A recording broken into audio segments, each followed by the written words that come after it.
Selamat siang Pak Juliardi. Siang. Siang.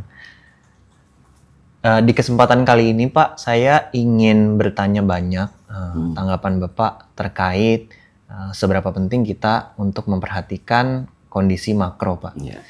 Karena kan beberapa investor terkenal seperti Peter Lynch juga kan pernah ngomong ya penting kita untuk memperhatikan sebagiannya aja gitu, sebagiannya lagi bisa kita tinggalkan karena termasuk buang-buang waktu.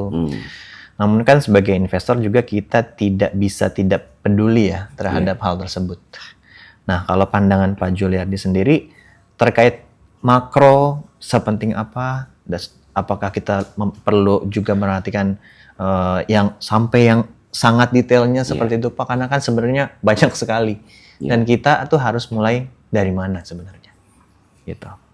Ya, saya pikir secara umum saya sepakat dengan pemikiran Peter Lynch bahwa memang perlu untuk kita tahu soal makro, tetapi mungkin seperti yang dia bilang, kalau waktu kita 13 menit, ya cukup 3 menit aja lah untuk kita lihat soal-soal makro. Tetapi mengabaikan sepenuhnya juga mungkin tidak tepat. Karena bagaimanapun ada hal-hal tertentu yang mungkin sangat mempengaruhi kinerja perusahaan yang ada dalam portfolio kita, atau mungkin ada opportunity yang kita bisa manfaatkan karena kita bisa memahami dinamika yang terjadi dari terjadinya perubahan dalam perekonomian secara makro. Secara umum kan kita sudah memahami bahwa ada korelasi antara suku bunga yang terjadi secara umum dibandingkan dengan peluang yang ditawarkan perusahaan-perusahaan di bursa. Ya. Karena kenaikan suku bunga tentu sangat berpengaruh terhadap pergerakan harga saham di bursa. Kalau bunga itu naik, terdapat alternatif bagi investor karena ada instrumen yang lain yang bisa memberikan suku bunga yang lebih baik. Sehingga yang mungkin tadinya di pasar kita toleransi PE yang cukup tinggi, PE kan sebaliknya dari yield. PE tinggi, suku bunga relatif rendah. Kalau instrumen aset yang lain bisa memberikan suku bunga tinggi, maka tentunya kita mengharapkan PE menjadi lebih rendah. Terjadi ada kompetitor di luar pasar saham yang bisa memberikan return yang lebih baik. Karena itu kan ada baiknya untuk melihat juga bagaimana perkembangan suku bunga. Tetapi tentu saja kita tidak bisa generalisasi masalah suku bunga itu terhadap semua perusahaan. Suku bunga naik atau tidak ada pengaruhnya terhadap perusahaan yang posisinya net cash. Bahkan suku bunga naik mungkin lebih baik buat perusahaan itu. Karena dia bisa mendapatkan suku bunga yang lebih tinggi. Beda pengaruhnya terhadap perusahaan yang justru ketergantungan kepada dana pihak ketiganya masih sangat besar. Naiknya bunga itu akan berpengaruh terhadap biaya bunga tinggi, otomatis bottom line perusahaan akan semakin turun. Jadi ya kurang lebih ya tahu-tahu aja lah tentang apa yang terjadi di dalam perkembangan ekonomi secara makro. Dan kan kurang enak juga dengarnya kalau ada teman kita bilang katanya investor, masa soal ini lu nggak tahu. Ya tahu-tahu dikit lah. Bisa jawab lah ya Pak, tipis-tipis gitu. Oke, yang rame Pak sebenarnya di forum itu suka gini Pak, sehari sebelum The Fed ngumumin apakah akan ditahan suku bunga, terus apakah ada penurunan suku bunga. Orang-orang tuh suka bertanya, memangnya kalau suku bunga turun itu apa, siapa yang diuntungkan gitu. Kemudian ada yang bilang banking mungkin akan naik setelah ini, nggak tahu sebabnya apa, cuman bilangnya begitu aja. Suku bunga turun, ekonomi bisa maju. Sebenarnya hubungan dasarnya itu di mana sih Pak? Kenapa bisa ada pernyataan-pernyataan seperti itu dan itu berulang bertahun-tahun? Ya meskipun secara generalnya yang tadi saya sampaikan, kan kenapa kita lihat 20 tahun terakhir ini IHSG naik luar biasa. Dari 400 sampai 6 ribuan, 7 ribuan malah. Karena ada pengaruh suku bunga itu.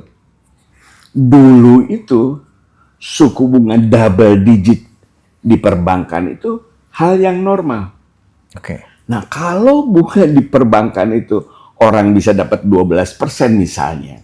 Itu kan kalau kita balikin ke pasar saham, itu kan berarti PE berapa tuh? 7 apa 6? Kalau 12% itu kan. Nah, jadi pada saat itu pasar nggak mau beli harga saham yang PE-nya tinggi-tinggi.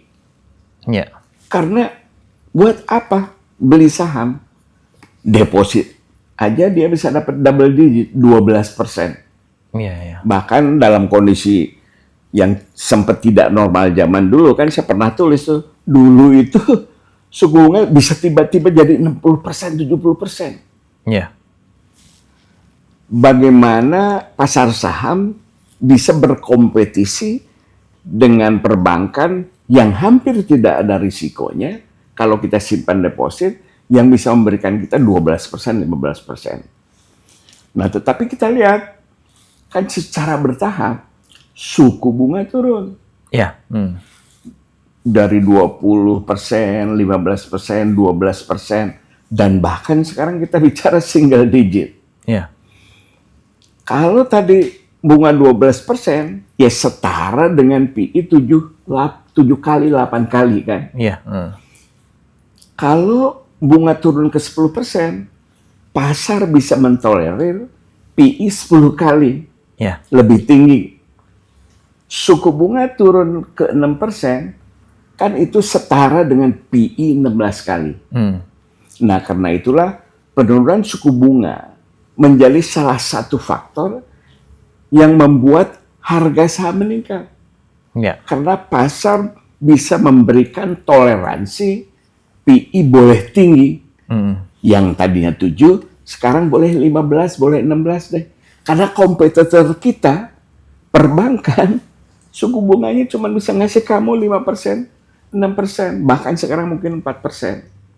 Itu satu. Yang kedua, komponen suku bunga itu dengan diturunin, beban perusahaan menjadi semakin kecil. Perusahaan semakin kecil, bottom line-nya semakin tinggi. Jadi kombinasi PI boleh tinggi, profit lebih besar. Dua faktor itulah yang membuat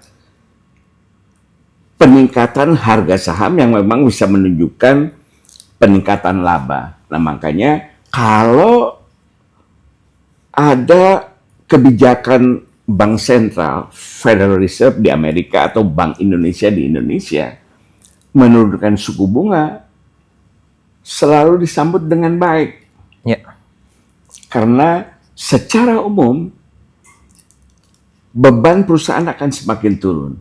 Tetapi balik lagi yang tadi saya sampaikan, kita juga harus lihat-lihat, tidak kita bisa generalisasi secara umum. Baik. Kemudian sebentar, boleh. Mungkin bisa saya tambahkan. Kan saya sering posting juga di Instagram, di mana berita baik itu kemudian ditanggapi pasar sebagai berita yang buruk. Katakanlah, misalnya tiba-tiba Federal Reserve menurunkan suku bunga atau Bank Indonesia nurunin suku bunga. Reaksinya bisa negatif. Kenapa? Karena kalau dia mengatakan bahwa kita harus turunkan suku bunga karena tingkat pertumbuhan melambat. Ada kekhawatiran akan ada resesi. Sehingga berita baik itu kita kemudian anggap sebagai berita yang buruk. Karena ini ekonomi mulai terjadi penurunan. Ini sudah harus diturunkan nih suku bunga. Kondisi yang ketat ini sudah mulai harus dilonggarkan. Sebaliknya kan mandat Bank Sentral itu masalah suku bunga untuk inflasi, dan yang keduanya masalah unemployment. Ya. Secara umum, kalau level of unemployment itu turun, itu kan harus disambut baik dong. Ya, harusnya. Tetapi kalau turun itu, pasar juga yang seharusnya positif, bisa negatif. Karena dia misalnya ngarapin suku bunga turun. Kalau tingkat pengangguran turun, kan tidak perlu lagi dikasih insentif Bank Sentral untuk melonggarkan moneter kan. Iya, benar, Jadi Pak. tergantung juga. Makanya saya sering bilang, suasana di pasar itu sangat mudah berubah-ubah gitu loh. Ya. Tergantung kondisi pada saat itu dan tergantung banyakan yang mana gitu loh. Iya. Makanya setiap bulan kan kayak Bloomberg atau bahkan mungkin di Indonesia juga Reuters kan biasa selalu keluarkan hasil survei konsensus dari sekian banyak ekonomi. Mungkin rata-rata mereka tanya 25 orang, 30 orang ekonomi, ditanya deh, ini bakal nurunin bunga atau enggak. Ya, ya. Biasanya ya mayoritas kita sudah bisa duga lah. Ya, konsensusnya Iya, kemana gitu konsensusnya ya. Kemana.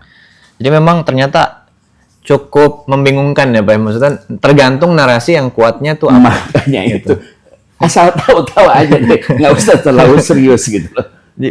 Kanan kiri betul gitu Itu itu dia. masuknya Pak. Pada akhirnya kalau pandangan kita bahwa kita invest itu di beli saham itu adalah membeli bisnis, kita bicara jangka panjang. Yang kayak begini itu nggak, ya bukannya saya bilang nggak ada gunanya, tidak terlalu relevan lah. Iya, iya, iya. Kalau tahu pun mungkin kita bisa memanfaatkan kejadian itu ya Pak. Oke. Nah, terkait di Indonesia Pak, kan kita Mei 2025 kemarin habis turunin suku bunga ya, 25 basis point. Jadi sekarang tuh 5,5%. Kemudian kita sekitar minggu depan itu akan ada rapat lagi.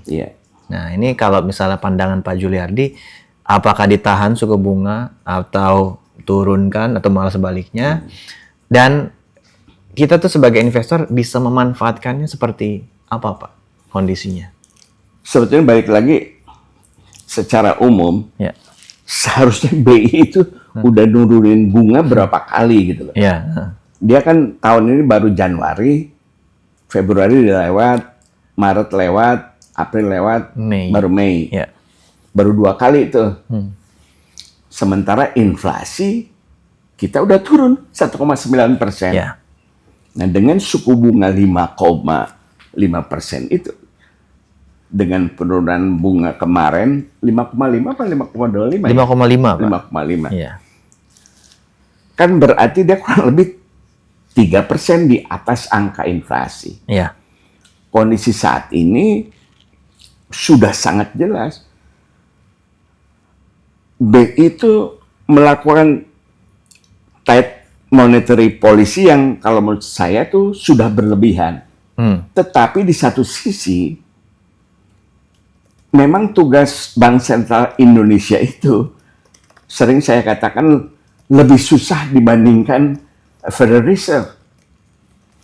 Federal Reserve Powell itu tidak dipusingin masalah kurs US dollarnya. Oh ya. Bank Sentral kita Indonesia itu lebih susah. Karena masalah rupiah.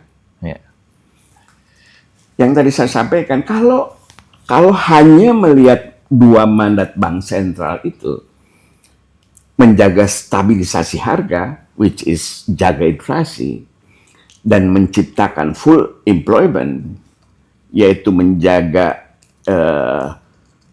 pertumbuhan ekonomi, seharusnya Bank Indonesia itu sudah harus melakukan suku bunga dari bulan Februari setelah Januari itu. Tetapi masalahnya rupiah ini terpuruk terus gitu loh. Kalau BI nekat nurunin suku bunga, rupiah bisa tambah anjlok. Karena itulah kan Bank Indonesia sejak setahun setengah yang lalu menggunakan operasi moneter dengan menerbitkan sertifikat rupiah Bank Indonesia. Ya.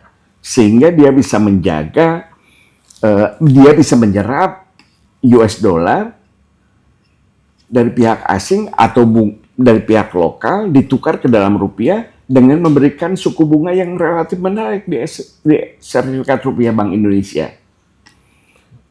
Nah, itu satu. Yang kedua, tadinya dugaan saya minggu depan itu, meskipun Federal Reserve tidak bakal turunin suku bunga, saya duga Bank Indonesia akan menurunkan suku bunga lagi dengan alasan tadi. Ya. Kondisi pengetatan yang terjadi saat ini sudah ada korbannya. GDP kita kuartal ke-1 udah di bawah 5% tumbuhnya. Ya. Karena soal itu. Tetapi tiba-tiba perang nih. Siapa namanya si Israel sama Iran. Harga minyak naik lagi. Ya. Perang tarifnya yang dimulai sama Amerika itu, Federal Reserve masih belum mau turunkan suku bunga karena ini bisa menimbulkan inflasi. Ya. Nah, sehingga hal-hal itu yang mungkin dipertimbangkan oleh Bank Indonesia, meskipun dua mandat itu, kalau dilihat dua mandat itu, dia sudah bisa menurunkan suku bunga lagi, tetapi faktor ketidakpastian munculnya perang ditambah konsekuensi dari perang tarifnya si Trump itu belum kelihatan, mungkin dia harus menunda. Tetapi saya memiliki keyakinan at least 1 kali 2 kali lagi nih tahun ini dia akan turunkan suku bunga. Ya. Untuk dia mulai melonggarkan kondisi moneter yang sekarang ini sangat ketat. Oke. Jadi memang tugas BI lebih berat di Indonesia karena berat. ada faktor currency yang di luar tuh nggak ada gitu ya Pak. Karena sangat volatile ya terhadap Cuman untungnya di sini nggak ada si Trump. Kalau di Amerika pusing juga kalau ada faktor tambahannya ya Pak. Oke. Kemudian terkait yang tight monetary policy berlebihan. Kemudian tadi ada juga instrumen SRBI yang baru dikeluarkan 2 tahun lalu ya Pak gitu. Itu boleh nggak Pak dielaborasi lebih lanjut gitu supaya orang-orang tuh jadi mengerti konsepnya SRBI maupun yang likuiditas yang ketat ini saat ini gitu. Saya kira kita cukup beruntung punya Bank Indonesia seperti yang kita lihat saat ini karena dia sudah sangat transparan gitu loh. Ya. Jadi memang Bank Indonesia juga mengatakan bahwa dia mengeluarkan instrumen sertifikat rupiah Bank Indonesia itu dalam rangka pengetatan moneter, kebijakan pengetatan moneter. Ya. Karena balik lagi yang tadi saya sampaikan itu, rupiah tertekan terus. Jadi dengan SRB itu ada dana asing yang masuk. Kalau dana asing masuk itu kan membawa dolar. Ya. Kalau dia mau membeli sertifikat rupiah Bank Indonesia, berarti dia kan harus jual dolar. Betul. Balik lagi kan ilmu ekonomi anak SMP, SMA berlaku. Kalau lebih banyak yang jual, harga akan turun. Kalau banyak orang yang jual dolar, BI mengharapkan kurs dolar akan turun. Ya. Jadi membantu menekan naiknya US dollar. Ya. Dengan dengan instrumen SRB itu. Ya. Nah, tetapi kan secara umum industri perbankan itu sangat menguntungkan di satu sisi, tetapi juga sangat berisiko. Ya. Risiko yang paling besar di industri perbankan itu yang mengakibatkan runtuhnya industri perbankan di Indonesia 98 dan di Amerika 2008 itu masalah funding gap risk itu. Ya. Asetnya jangka pendek, jangka panjang, liabilities-nya jangka pendek. Ya. Salah satu tugas fungsi Bank Indonesia adalah membantu bank jika terjadi masalah di dalam funding gap itu. Sehingga kalau bank kesulitan likuiditas, bank bisa datang kepada Bank Indonesia minta bantuan likuiditas sementara Oke. dengan menjaminkan asetnya itu. Apa yang disebut melakukan repo dengan Bank Indonesia. Oh, oke. Tetapi dengan adanya SRB itu, posisinya terbalik. Kan lazimnya bank minta bantuan Bank Indonesia, minta bantuan likuiditas dari Bank Indonesia untuk menjaga asetnya. Iya. Dengan adanya SRBI, bank membeli SRBI itu kan menggunakan dana bank. Diberikan dana itu kepada Bank Indonesia. Bank Indonesia menggunakan dana itu untuk apa? Yang tadi kan menyerap dana-dana dalam bentuk dolar dan dijual sehingga ditukar menjadi rupiah. Itu satu. Tetapi dengan bank-bank ini juga membeli SRBI itu. Secara tidak langsung, saya berikan tanda kutip, bank-bank yang menolong Bank Indonesia.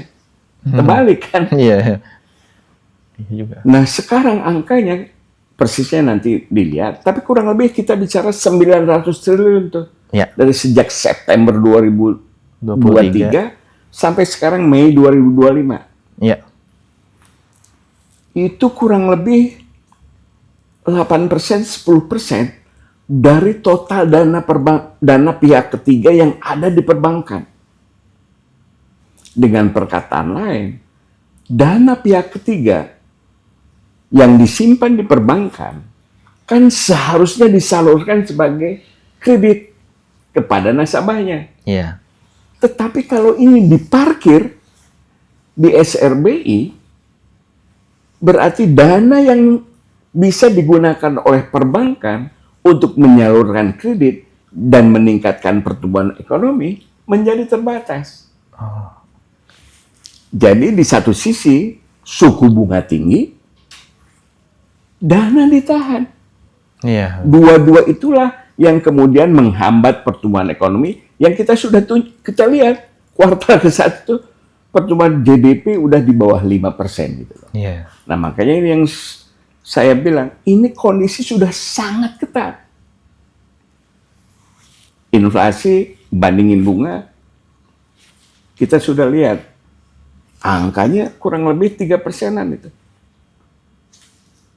Dana perbankan yang seharusnya disalurkan kepada nasabah, dia taruh di SRBI.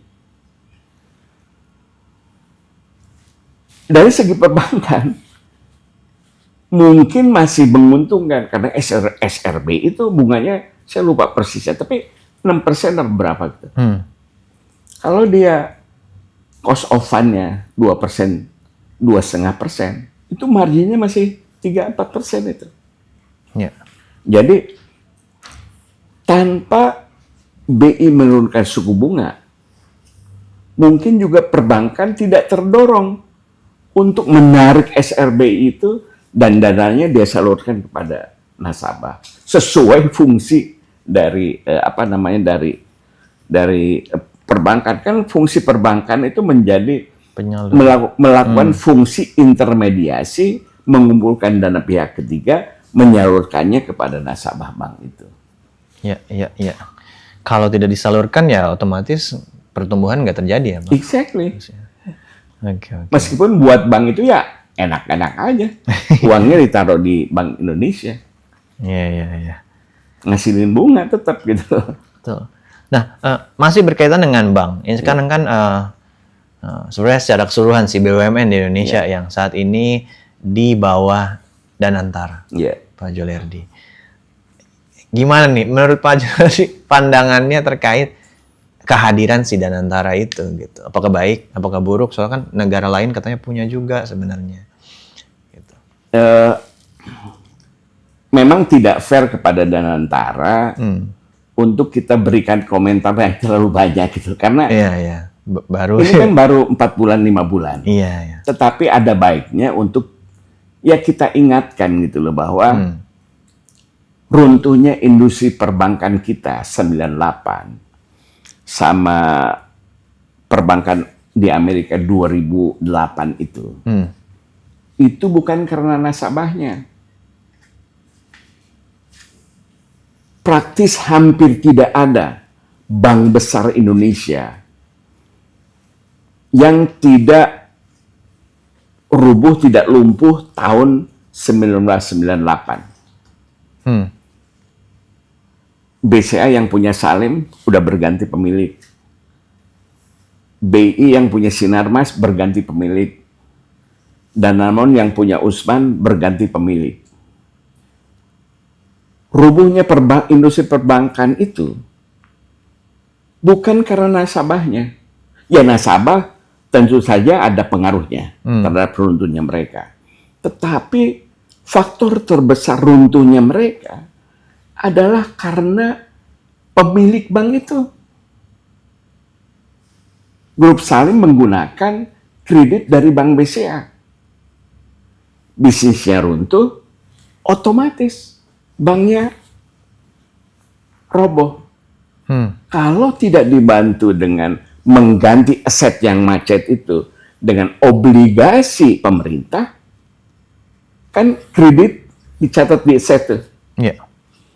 Asetnya bolong, diambil keluar, diganti dengan obligasi pemerintah. Artinya pemerintah bilang sama BCA, saya berhutang sama kamu. Ditambah modalnya juga ditambah Bank BCA. Sehingga bank itu menjadi sehat lagi. Iya. Kenapa asetnya bolong dengan angka yang besar? Karena grup Salim menggunakan bank BCA-nya itu untuk membiayai kredit bisnis grupnya. Hal yang sama juga dilakukan oleh grup Sinarmas di Bank Internasional Indonesia. Nah, jadi yang harus diperhatikan oleh Danantara ini, jangan sampai Danantara menganggap dirinya pemilik bank, kemudian melupakan aturan-aturan baku yang sudah dilakukan sejak 98 untuk mencegah krisis yang sama. Ya. Makanya kan perbankan Indonesia sangat sehat sejak 98. Karena yang rusak udah dibenerin dan kemudian rambu-rambu dibuat sedemikian rupa sehingga pemilik bank itu tidak bisa lagi menggunakan banknya secara semena-mena seperti sebelum 98. Ya. Ini yang harus betul-betul diwaspadai. Jangan sampai sikap Danantara seperti sikap pemilik bank sebelum 98. Karena bahaya sekali. Perbankan itu yang tadi saya bilang kan, sangat menguntungkan, sekaligus juga sangat berisiko kalau dikerjakan dengan tidak benar. Ya. Kan perbankan itu kalau kita bilang capital adequacy ratio yang 20%, asetnya 100%, modalnya kan cuma 20%. Ya. 80% itu punya orang tuh, dana punya orang. Nah kalau yang 20% itu menganggap bank itu miliknya dia bisa minjem kredit seenaknya, dan ternyata jebol, yang 80% ini akan narik dananya. Hancur. Bank sebagus apapun, sebaik apapun, kalau ditarik dana secara bersamaan, pasti kolaps. Makanya kan di industri perbankan itu ada yang namanya lembaga penjamin simpanan deposit itu. Ya. Itu berbagai rambu-rambu itu sudah dilakukan di Indonesia karena belajar dari runtuhnya perbankan tahun 98. Makanya mudah-mudahan ini tidak dilanggar lagi.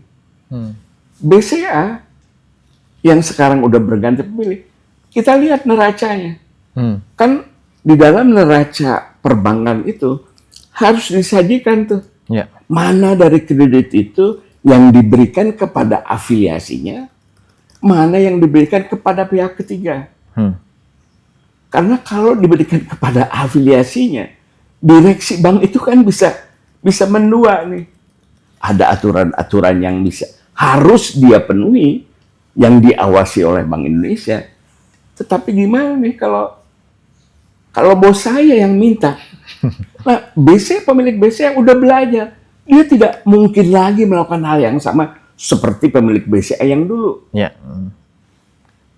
Tetapi Danantara sekarang ini, kalau dia tiba-tiba merasa jadi pemilik bank, kemudian bertindak melakukan atau mengharuskan direksinya mengikuti apa yang dia mau, risikonya ini sangat berbahaya. Ini yang harus kita perhatikan itu. Kalau kita lihat pemberian kredit dari bank BUMN kepada karya-karya itu, kan tidak mungkin mereka berikan kalau nggak ada instruksi. Pemerintah saat itu mungkin menganggap ini bank miliknya pemerintah, miliknya dia. Pemerintah dia anggap sebagai dia gitu. Kita udah lihat kan apa yang terjadi dengan karya-karya itu. Kreditnya kan macet semua itu. Semuanya macet. Ini macet semua itu. Tidak mungkin direksi bank itu mau memberikan kredit kalau tidak diperintah, karena dia tahu ada hal-hal tertentu yang harus dipenuhi oleh nasabah itu, meskipun nasabah itu sama-sama BUMN. Jaminannya mesti jelas, proyeksi cash flow-nya mesti jelas. Kalau misalnya ada masalah, bagaimana penanggulangannya. Tetapi bagaimana kalau yang nyuruh itu di atasnya dia? Kalau dia nggak ikutin, mungkin dia udah nggak boleh duduk jadi direksi lagi, kan cilaka. Diganti, Pak.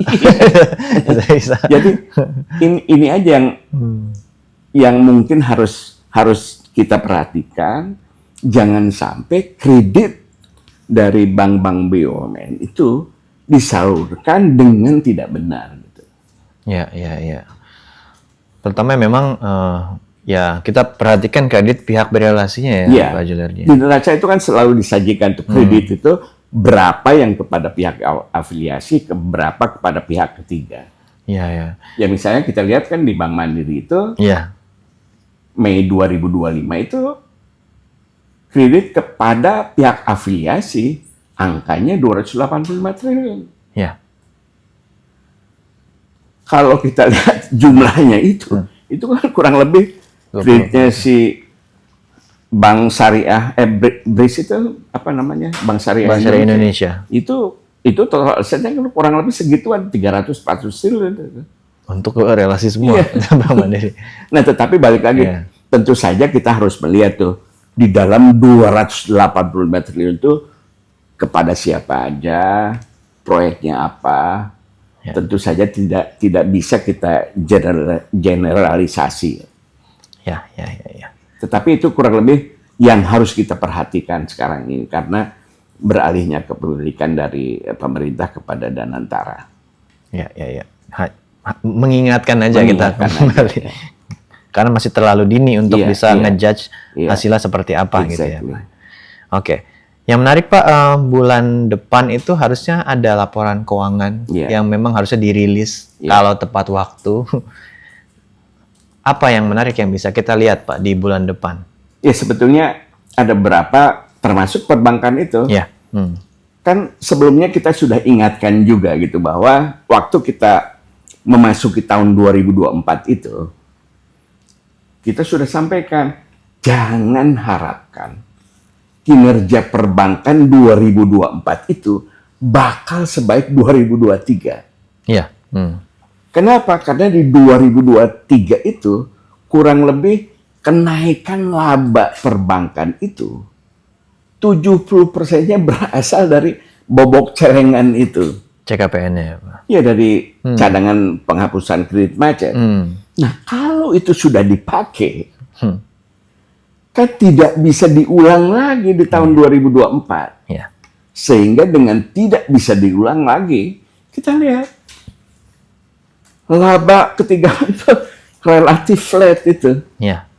Siapa namanya si BRI, BNI sama Mandiri itu flat itu. Bahkan apa namanya si BRI itu karena dia mungkin lebih konservatif kan, dia bikin cadangan lebih besar lagi itu.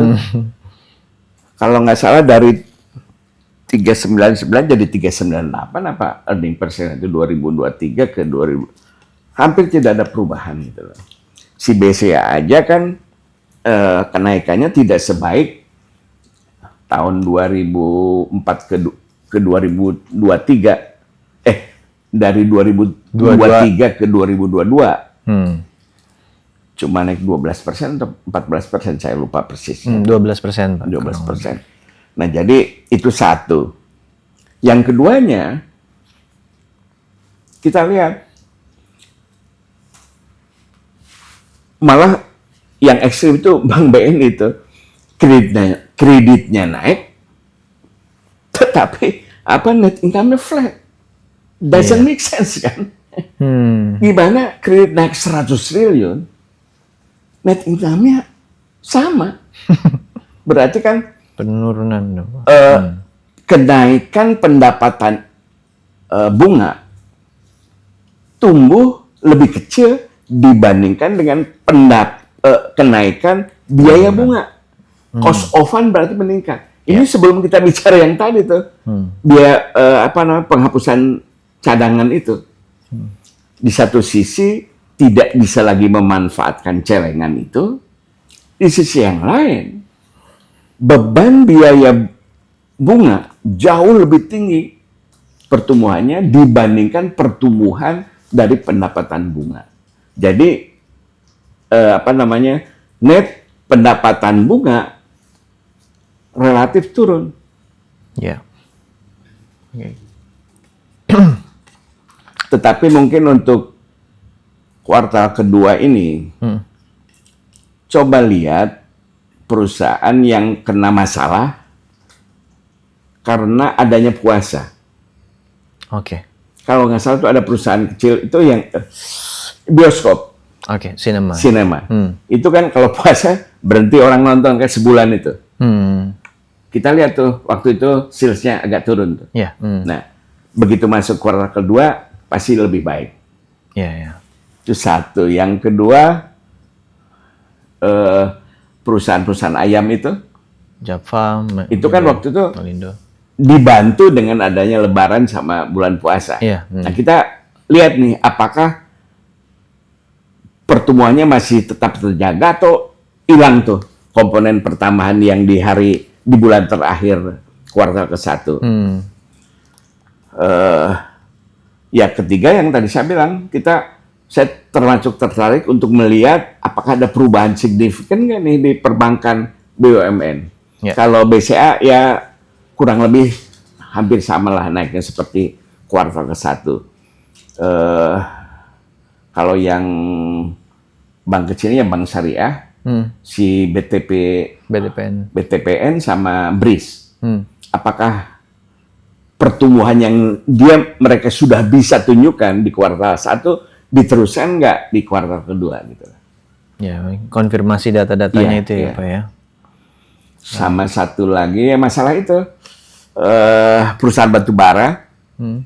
Ini kan sejak 1 bulan terakhir harganya kan sempat di bawah 100 sedikit tuh, 99 harga batubara. Nah sekarang kan udah mulai 104, 105. Apakah saya sih expect bahwa kinerja kuartal kedua masih sama buruknya dengan kuartal ke-1, tidak ada perubahan signifikan.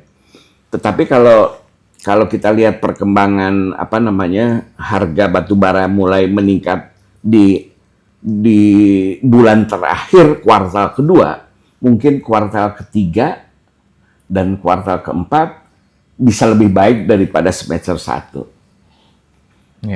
Dan ya kita tahulah dengan harga sekarang aja itu kan PE-nya kan cuma 5 apa 6. dan dividen yield-nya udah double digit juga gitu. Ya. Tetapi jangan harap bahwa harga batu bara bisa naik seperti waktu perang kemarin Rusia sama Israel itu. Rusia sama Ukraina. $400 Pak. $400 itu. Nggak pernah kejadian sebelumnya. Nggak pernah kejadian.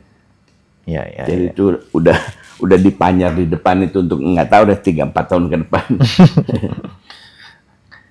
Terus kan karena adanya perang kemarin Pak yang ada berlangsung sampai hari ini di Iran, harga minyak spike naik segitu banyaknya. Ada perusahaan yang mungkin menarik untuk kita pelajari atau dilihatin gitu Pak? Kalau di Indonesia kayaknya nggak ada yang pure itu ya. Kalau Elsa kan dia nggak punya ladang sendiri. Iya, bantu ladang orang lain. Medco udah nyampur macam-macam itu juga di dalamnya. Kalau menurut saya sih nggak ada. Tetapi yang indirect mungkin siapa namanya PGO itu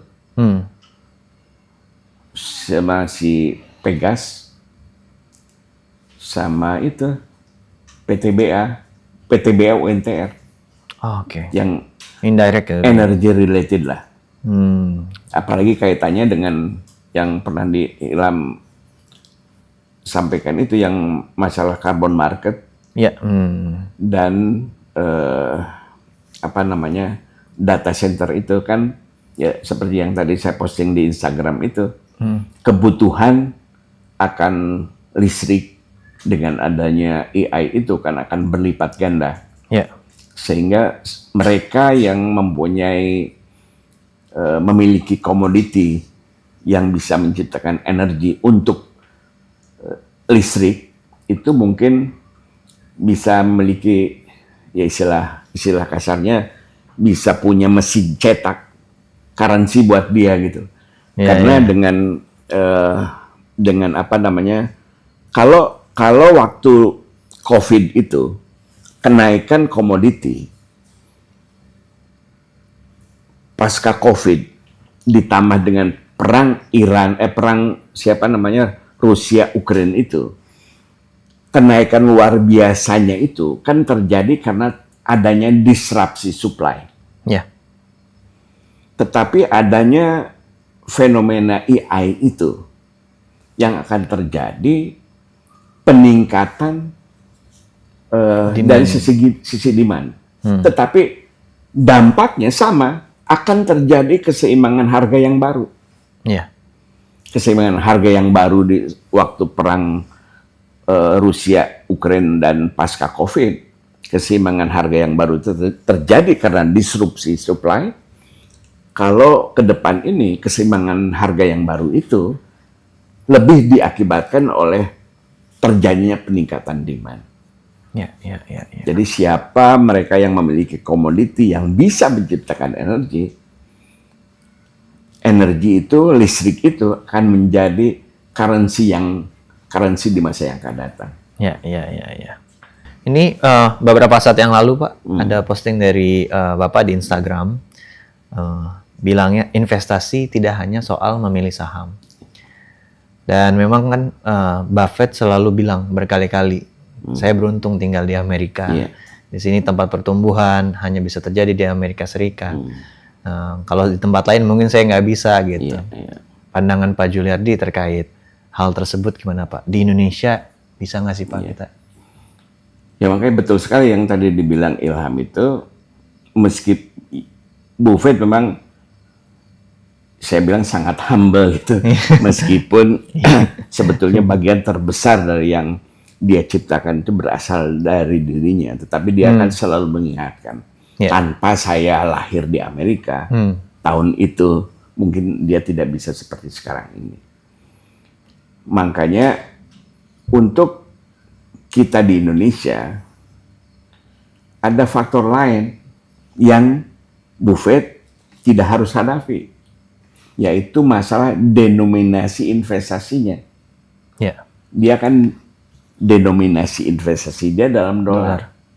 Dan kita lihat dolar itu adalah mata uang dunia yang semua negara meskipun sekarang terjadi penurunan, tapi kurang lebih masih 50% lebih cadangan devisa semua negara itu masih dalam bentuk dolar.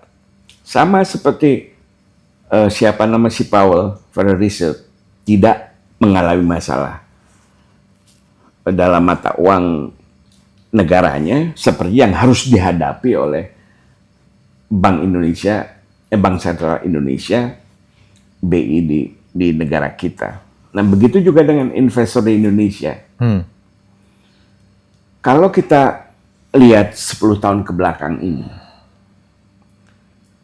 rupiah kita itu turun nilainya kurang lebih 20%. Tahun 2015 itu kan kurang lebih rupiah $1 itu 13 ribuan. 13 ribu, Pak. Sekarang udah 16.500. Sekarang sedikit turun menjadi 16.300. Sebelumnya kan hampir 17.000. Iya. Sehingga kalau dalam 10 tahun ini portfolio kita naik 20%, itu dimakan itu sama penurunan nilai tukar 20% itu. Ya. Sehingga kan saya selalu anjurkan, bukan karena kita tidak nasionalis, tetapi ada baiknya juga untuk melakukan diversifikasi dengan memiliki saham perusahaan di luar Indonesia yang mata uangnya relatif stabil, sehingga bisa membalancekan return dari portfolio kita. Itu satu. Yang keduanya kan, setiap kita bicara tentang investasi, dalam kepala saya itu kita selalu bicara yang 70% itu. Sebetulnya dalam konstruksi portfolio, rule of thumb-nya kan 70 equity, 30 fixed income atau aset yang lain. Nah, untuk di Indonesia, saya selalu anjurkan di dalam 30 atau 40 itu ada komponen gold yang merupakan hedging asset. Karena kalau kita di dalam portfolio itu kita memiliki hedging asset berupa gold itu, kita lihat gold tahun 2015 itu harganya masih 1.200. Sekarang udah jadi 3.400. Naiknya kan cukup luar biasa. Sehingga dia dapat mengkompensasi penurunan nilai tukar akibat portfolio kita fokusnya di Bursa Efek Indonesia. Nah, sehingga dengan saya bicara itu bahwa memilih berinvestasi tidak hanya sekedar kita beli saham apa. Ya, kita mulai dari pertama konstruksi portfolio kita itu kita bicara 70-30 atau 60-40. Kalau masih muda itu ya 70-30 deh. Kalau udah tua 60-40, tua lagi 50-50 gitu. Nah, jadi di dalam komponen itu ada diversifikasi portfolio yang kita harus lakukan. Meskipun balik lagi, tidak semua bisa sepakat. Kasus yang ekstrem kayak si Charlie Munger itu, dia cuma bicara 4 saham aja tuh. Kalau dia tahu isi keranjangnya itu dengan baik, ngapain punya keranjang yang lain? Udah itu aja.